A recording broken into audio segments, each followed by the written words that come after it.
Oh, hello. Good morning. Hi. Hello. We're both tired, and I haven't finished the book yet. So this is going to be like a two-part video that we're gonna do sometime later. But either way, we're leaving off from where the video cut off last time for the Knife of Never Letting Go. Now this time, and I just rewatched the video like 2 seconds ago, we left off at about where they were like hitching a ride with the cattle guy, whose name is Wilf, by the way. I don't know what I called him last time, but it's Wilf. It was like her. It was something like Herp, some hick name I made up. But they hitched a ride with Wilf. Sorry, there's a loud car going by. They hitched a ride with Wilf, and they're in the wagon, and they talk about stuff that happened.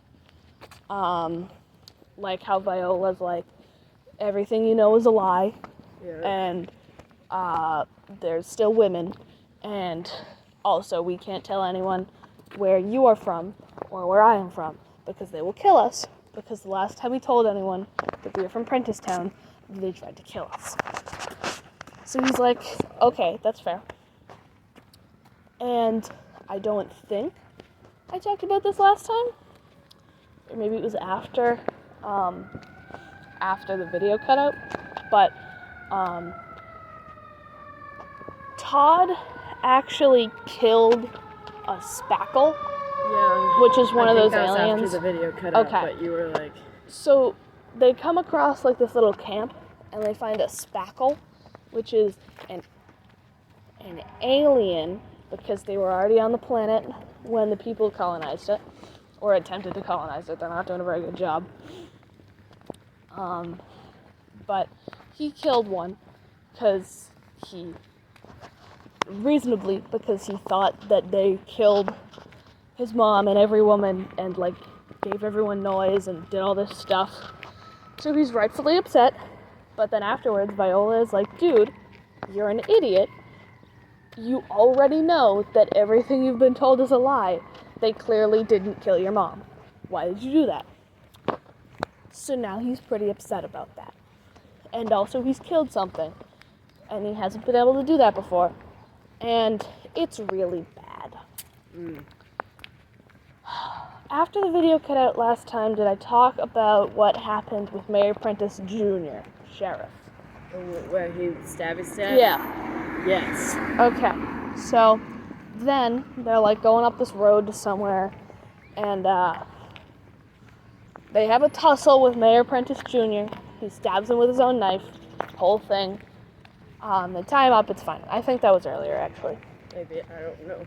What happens now is our friend, the preacher who is unable to be killed, Aaron, is back again. And also he kidnapped Viola. Great.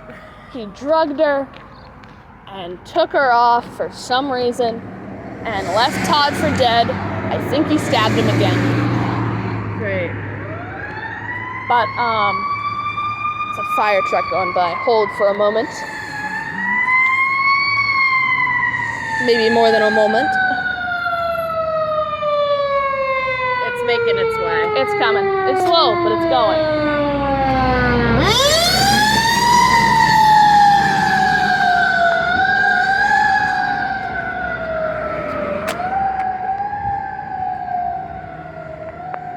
And it's gone. Okay, so he kidnaps Viola, and Todd, who has no food and, like, little water, and has also been stabbed by, mind you, by his own knife that had the blood of an alien creature on it, so, nothing good is mixing. But, And that's grounds for infection. oh, you know it. So, Todd, through like, I don't know, hormonal fueled willpower, he's like, I I gotta get Viola. And he's like crawling through the swamp with the dog next to him. Dog kills a rat and he doesn't want to eat it, so he like lets the dog eat it. But Todd also has like crazy big PTSD now from totally murdering that defenseless creature. So like anytime he looks at the knife, he starts getting flashbacks. Ah, delightful. Which, by the way, the knife is totally a symbol in this book because it's the most important object and also in the title. Yeah. But I mean, I'm not an English teacher. I didn't figure that out. It could be anything for all I know. Sure. The knife could symbolize innocence or the opposite of innocence. I don't know it's a what knife. it symbolizes. I haven't read the book. He kills stuff with it, but he can never kill stuff with it. That's basically what the knife is. Well, he killed one thing with it. But one thing with it, and now he's like, never again, except Jasmine, I'm gonna guess. Never probably again, except maybe Aaron. But either way, through sheer willpower, he finally finds Aaron. He always avoids towns. The only way he's able to track Viola is with his dog, because Manchi is literally the best character in this book. And they're tracking, and they find Wilf again. He's traveling with his crazy wife, his crazy hick wife, whose name I don't remember, but it's something normal like Sarah. So they're traveling, and Wilf is at the back of like this caravan, and they're all fleeing from the literal army that the people from Prentisstown are using to try and go find Todd and kill everyone. And he's like, dude, I know you're not from Far Branch, which is the other town that the army attacked first, and also where those two like hid out. And he's like, where's the girl? And he's like, the girl got kidnapped. And his wife is like, oh, look at, if you're going, don't go through the woods. Also, Todd has like a massive head wound, so the girl is like, here, let me put that on there. Puts like moss and dirt on it to like take down his fever and help his head wound, which actually helps. But he's like, this is gross, so he throws it away. And obviously, that doesn't help him. But his crazy wife is like, ooh, look out for naked people and glass houses in the forest. And he's like, thank you, crazy woman, I'm gonna trust your words.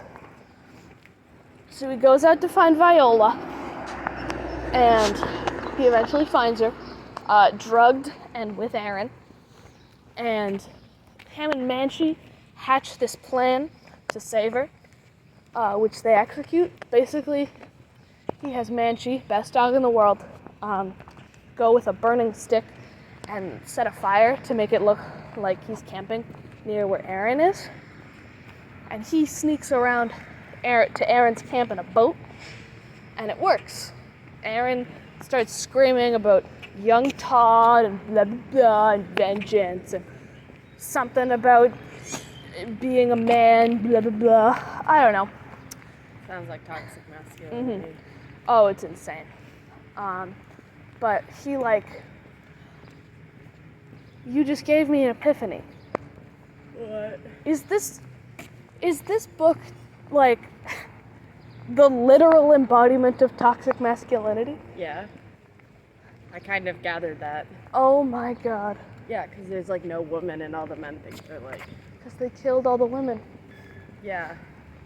They explained it a little bit. It's like about sexism, It's insane. misogyny. Continue. I really only take dystopian books at face value. Yeah, this shows that. Yeah, I like not doing that. I look at the Hunger Games and I'm like, whoa, kids have to kill each other. That's pretty rad. Instead of Government corruption. This president guy isn't pretty nice. An allegory for government. The current state of the United States How come government. these people haven't revolted yet? Well, they did and it didn't work. Okay. That's how I take dystopian books. I still love them though. Either way, he gets Viola back. He like puts her in a boat, but Todd is on the verge of death and Viola's super drugged. And they're paddling away when goddamn Aaron kills Manchi. No. I almost swore there, but... He kills the dog. And Oh my god. He's got the dog by the neck because Manchi, the best dog in the world, was fighting him off so that the two kids could get away. And oh my god, the dog can talk, so he's like pleading the whole time, and it's so sad. I like how you just kind of inserted the fact that the dog can talk. Oh, I haven't mentioned that? No. Oh, all the animals in this world can talk. Oh, okay. Yeah. That's what, everyone can hear each other's thoughts, and all the animals can talk. Okay. Have I not mentioned that? No. Okay, all the animals can talk. I've said that all the dog wants to do is go poop, right? He says that. Oh, He's like, Todd, I have to go poop. I thought it was like he just pooped. No, he says it. Oh. So, Manchi is dead by that son of a bitch Aaron, who, by the way, is going to get the most ultimate villain comeuppance of any book I've ever read. Great. Because he just keeps tacking on bad things, like he kidnapped Viola, he drugged Viola, he killed the dog, he made other people kill Todd's mom, which I haven't mentioned yet. You have not. Valid. So they escape. Todd passes out for like 5 days because he's on the verge of death. It's actually more like a week because they're in a boat for a while. But Viola finds the first normal town they come to, and it's all full of like they find it because this one dude is a doctor, blah blah blah. Also, they're like huge misogynists. Yeah. Like, the women aren't dead, but they all live like outside of town, and they like don't listen to women, and they like blast music all the time, so that the men can't hear each other's thoughts, and also so the women don't want to come into town. Yep. But I'm gonna leave it off here. But there's one funny thing. It's not really fun. When Todd wakes up, he's like, "Oh, so we were like going around in the river for a bunch of days, and we're really close to Haven. That's awesome. Haven's the super advanced city that they're trying to get to.